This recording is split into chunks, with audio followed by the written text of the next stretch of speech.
Section 4, Reconstruction and Women. Reconstruction involved more than the meaning of emancipation. Women also sought to redefine their roles within the nation and in their local communities.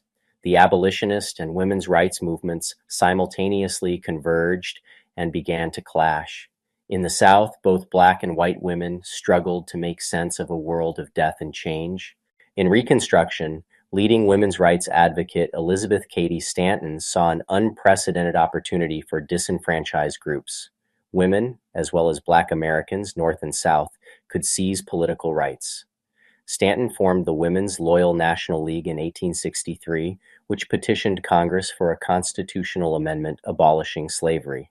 The 13th Amendment marked a victory not only for the anti-slavery cause, but also for the Loyal League, proving women's political efficacy and the possibility for radical change. Now, as Congress debated the meanings of freedom, equality, and citizenship for formerly enslaved people, women's rights leaders saw an opening to advance transformations in women's status too. On May 10, 1866, just 1 year after the war, the 11th National Women's Rights Convention met in New York City to discuss what many agreed was an extraordinary moment, full of promise for fundamental social change. Elizabeth Cady Stanton presided over the meeting. Also in attendance were prominent abolitionists with whom Stanton and other women's rights leaders had joined forces in the years leading up to the war. Addressing this crowd of social reformers, Stanton captured the radical spirit of the hour. Now, in the Reconstruction, she declared, is the opportunity, perhaps for the century, to base our government on the broad principle of equal rights for all.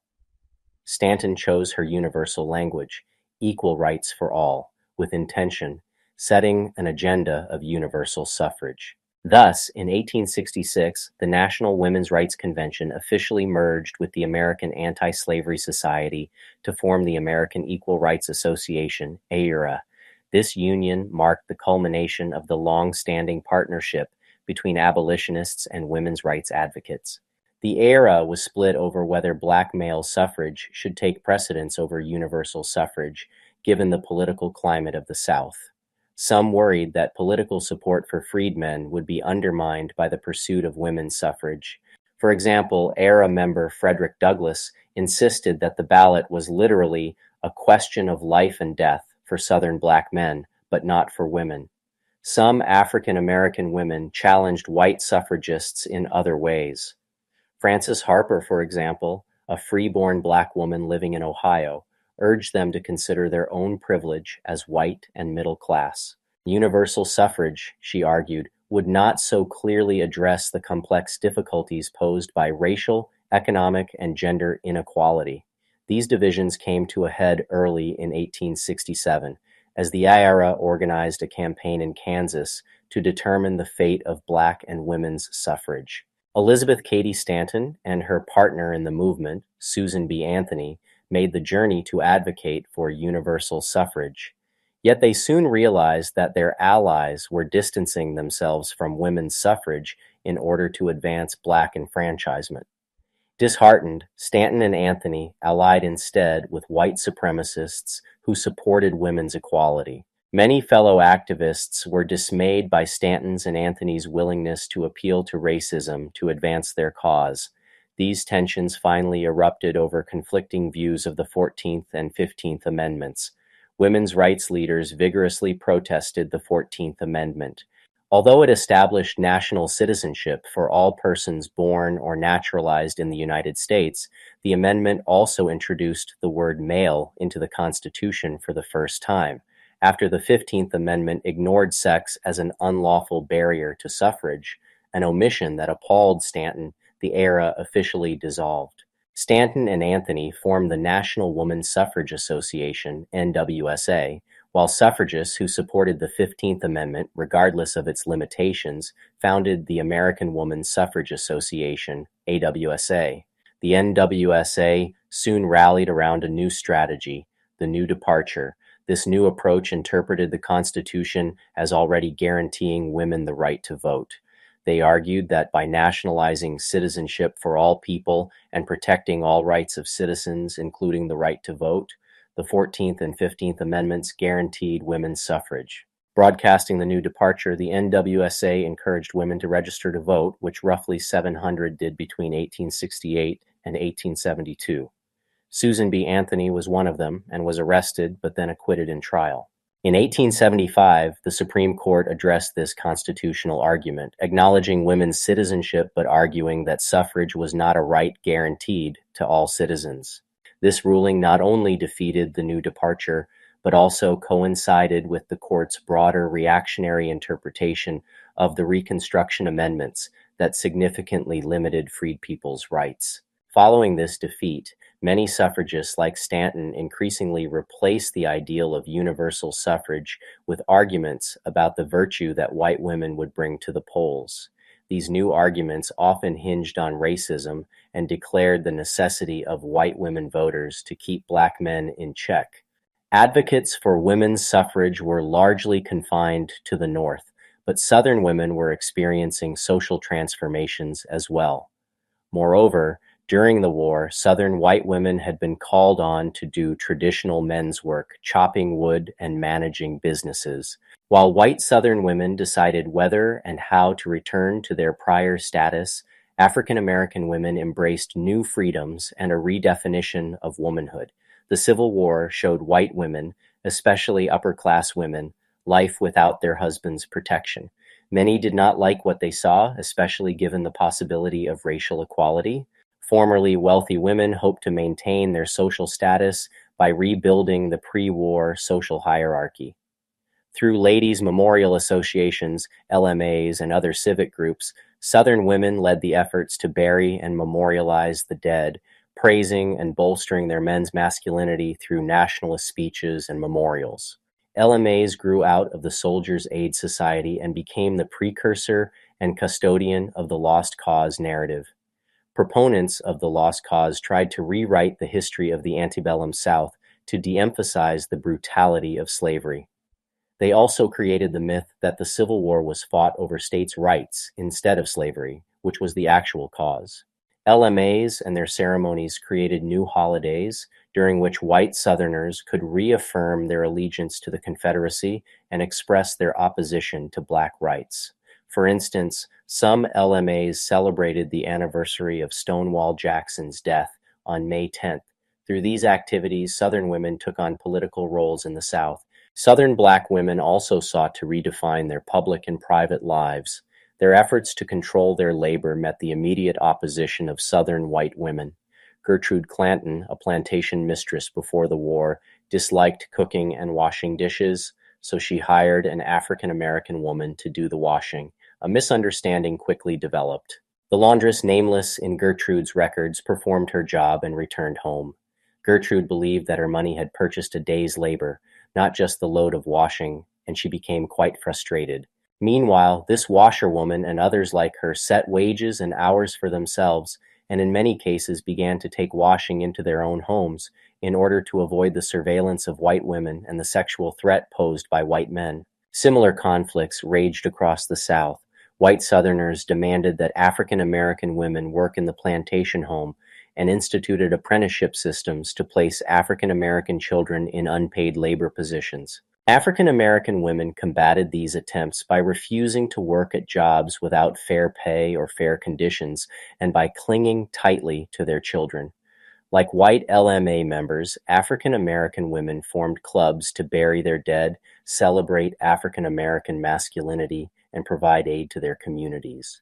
On May 1st, 1865, African Americans in Charleston created the precursor to the modern Memorial Day holiday by mourning the Union dead buried hastily on a racetrack-turned-prison.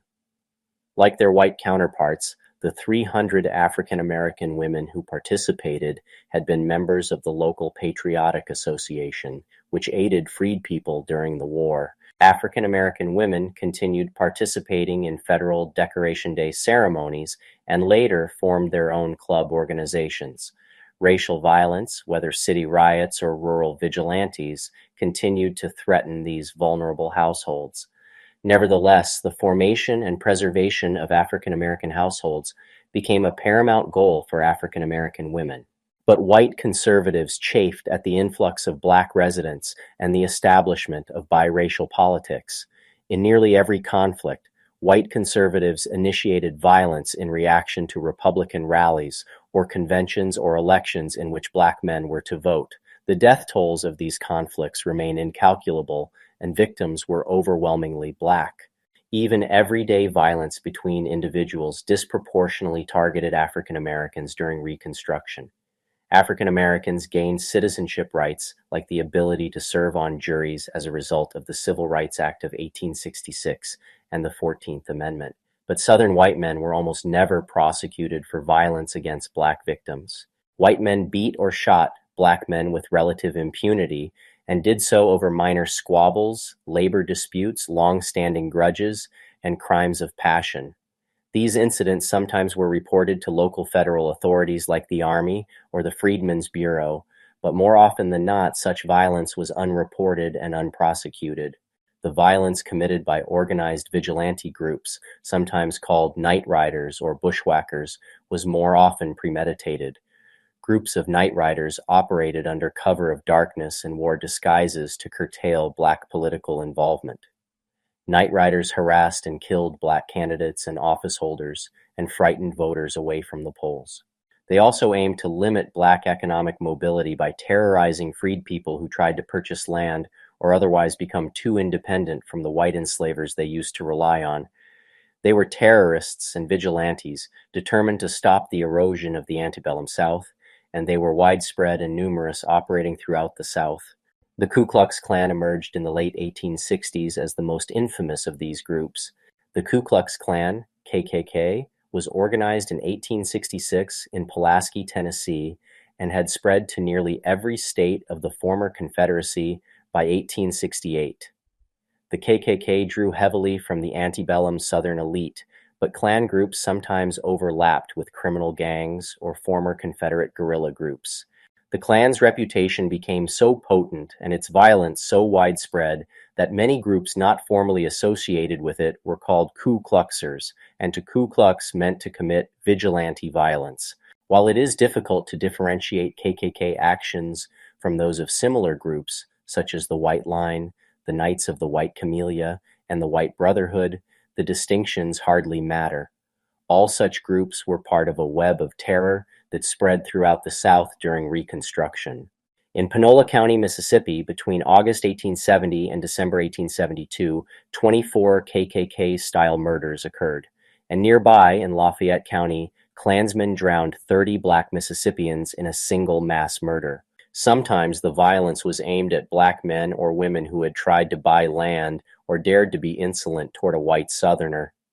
Other times, as with the beating of Republican sheriff and tax collector Allen Huggins, the KKK targeted white politicians who supported freed people's civil rights. Numerous Republican politicians, perhaps dozens, were killed, either while in office or while campaigning. Thousands of individual citizens, men and women, white and black, had their homes raided and were whipped, raped, or murdered. The federal government responded to Southern paramilitary tactics by passing the Enforcement Acts between 1870 and 1871. The acts made it criminal to deprive African Americans of their civil rights. The acts also deemed violent Klan behavior as acts of rebellion against the United States and allowed for the use of U.S. troops to protect freed people. For a time, the federal government, its courts, and its troops sought to put an end to the KKK and related groups, but the violence continued. By 1876, as Southern Democrats reestablished home rule and redeemed the South from Republicans, federal opposition to the KKK weakened. National attention shifted away from the South and the activities of the Klan, but African Americans remained trapped in a world of white supremacy that restricted their economic, social, and political rights. White conservatives would assert that Republicans, in denouncing violence, were waving a bloody shirt for political opportunity. The violence, according to many white conservatives, was fabricated or not as bad as it was claimed, or an unavoidable consequence of the enfranchisement of African Americans. On December 22, 1871, R. Latham of Yorkville, South Carolina, wrote to the New York Tribune, voicing the beliefs of many white Southerners as he declared that the same principle that prompted the white men at Boston, disguised as Indians, to board during the darkness of night, a vessel with tea and throw her cargo into the bay, clothed some of our people in Ku Klux gowns, and sent them out on missions technically illegal. Did the Ku Klux do wrong? You are ready to say they did, and we will not argue the point with you. Under the peculiar circumstances, what could the people of South Carolina do but resort to Ku Kluxing? Victims and witnesses to the violence told a different story. Sally Adkins of Warren County, Georgia, was traveling with her husband, Joseph, a Georgia state senator, when he was assassinated by Klansmen on May 10, 1869. She wrote President Ulysses S. Grant, asking for both physical protection and justice. "I am no statesman," she disclaimed. "I am only a poor woman whose husband has been murdered for his devotion to his country.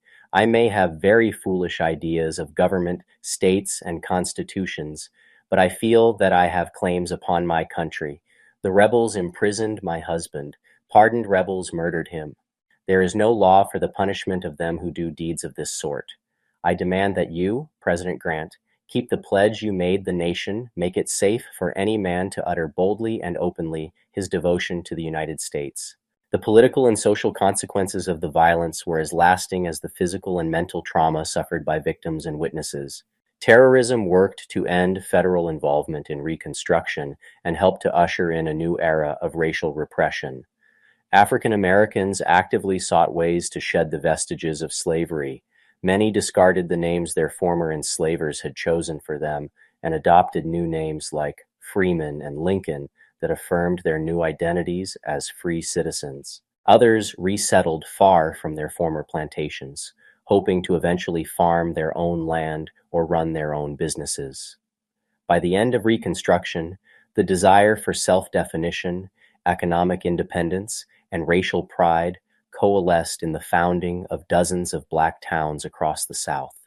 Perhaps the most well-known of these towns was Mound Bayou, Mississippi, a Delta town established in 1887 by Isaiah Montgomery and Ben Greene, formerly enslaved by Confederate President Jefferson Davis and his brother Joseph.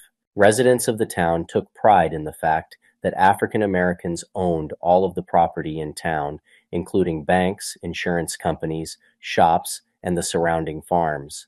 The town celebrated African American cultural and economic achievements during their annual festival, Mound Bayou Days.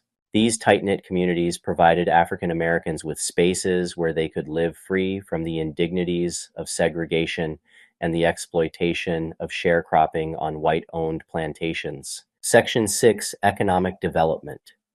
During the Civil War and Reconstruction. The Civil War destroyed and then transformed the American economy.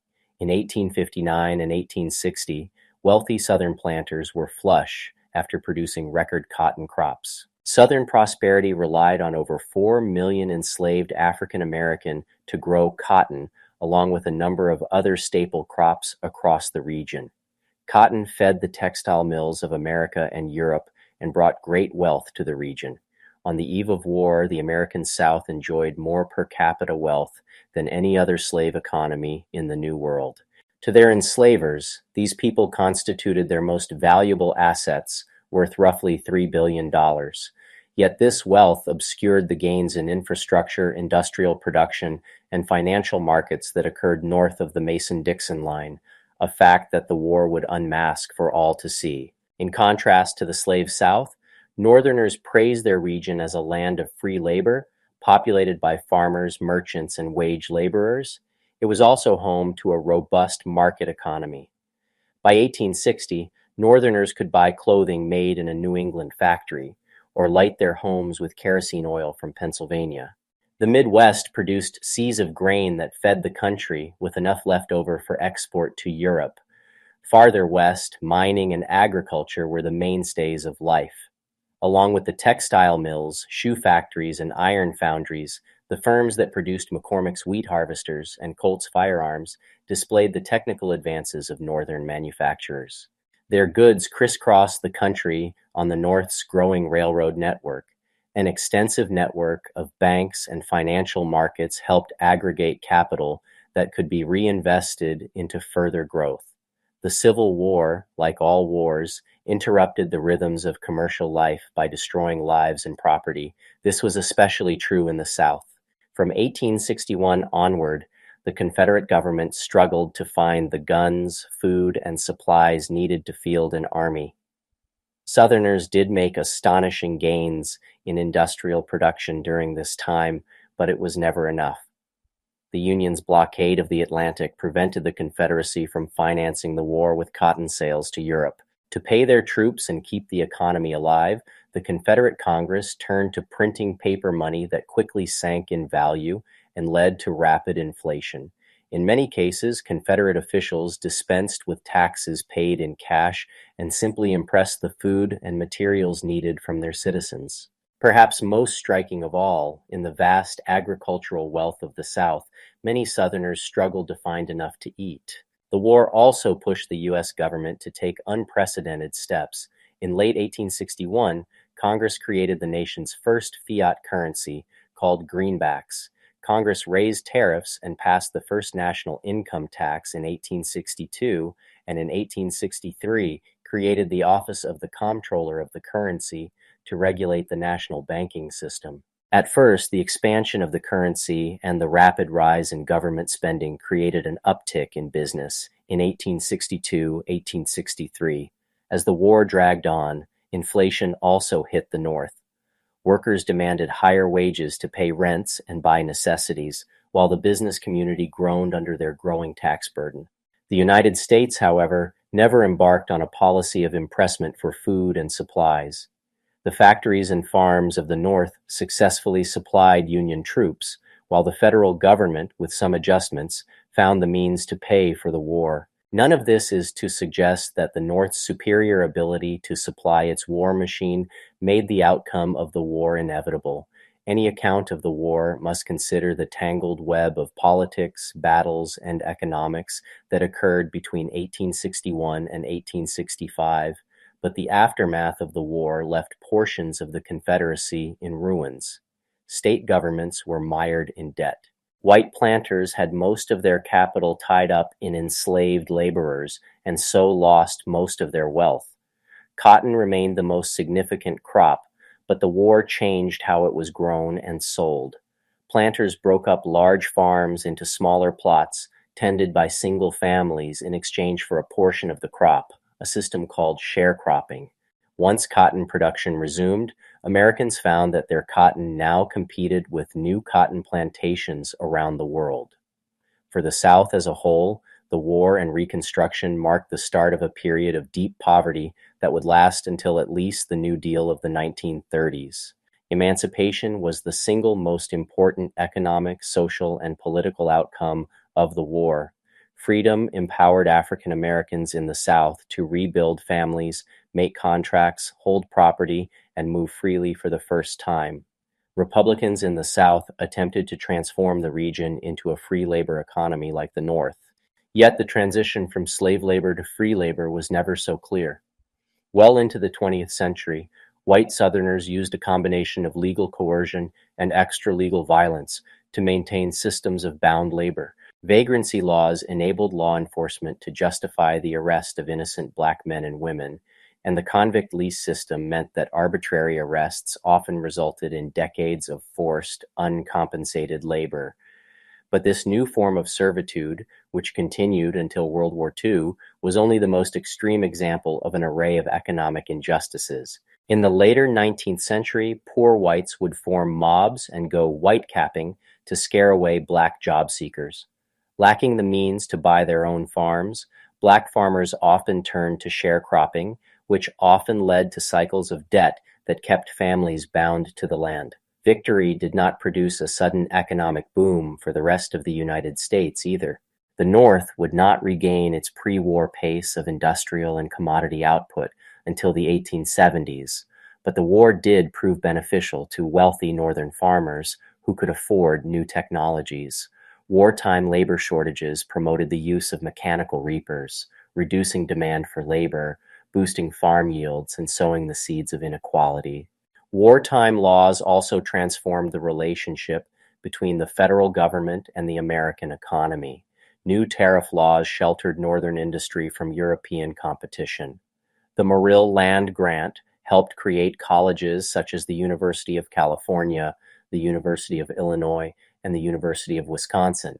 With the creation of the national banking system in greenbacks, Congress replaced hundreds of state banknotes with a system of federal currency that accelerated trade and exchange.